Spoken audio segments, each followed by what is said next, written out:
Monsieur le Président de la République, Votre Excellence, c'est avec un réel sentiment patriotique que je prends la parole aujourd'hui afin de répondre à votre lettre ouverte du mois d'octobre 2019 sur le changement.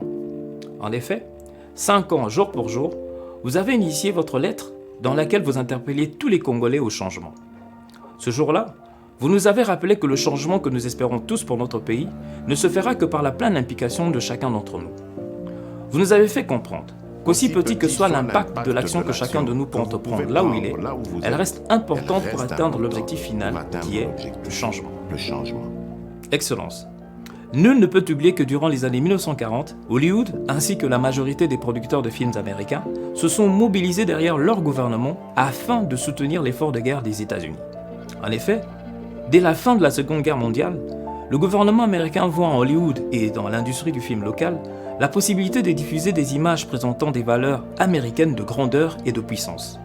Ils se serviront ainsi du cinéma afin de promouvoir leur idéal démocratique dans un monde divisé entre le communisme et la démocratie. Ainsi, le cinéma devient pour eux un important moyen de faire efficacement de la politique étrangère, car il permettra, malgré les frontières physiques, une diffusion massive des idéaux purement américains dans tous les pays du monde. Désormais, l'ensemble des cinéastes congolais réunis dans l'Afro7 sont tous derrière vous pour soutenir votre vision ainsi que les actions de votre gouvernement. C'est pourquoi nous alignons sur le nouveau narratif prôné par votre ministre de Communication et Médias, son Excellence M. Patrick Muyaya. L'Association des professionnels du 7e art lance son programme intitulé « La révolution par l'image ». Développé dans un projet de plus de 40 pages et disponible en plusieurs formats, notre programme vise à utiliser puissamment le cinéma congolais afin de communiquer une image positive de notre pays. Avec la révolution par l'image, nous voulons créer des films au contenu éducatif, révolutionnaire et surtout patriotique.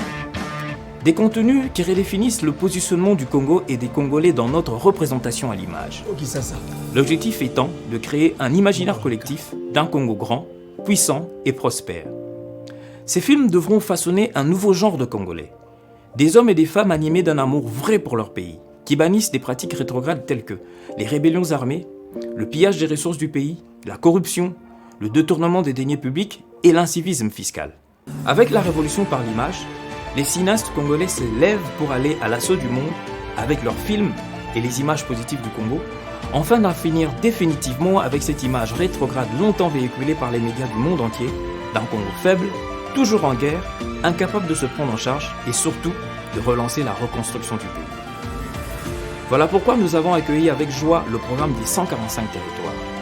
En effet, ce programme est un signal fort que vous avez lancé au monde entier pour signifier que désormais, le Congo se prend en charge et il a enfin entamé sa reconstruction.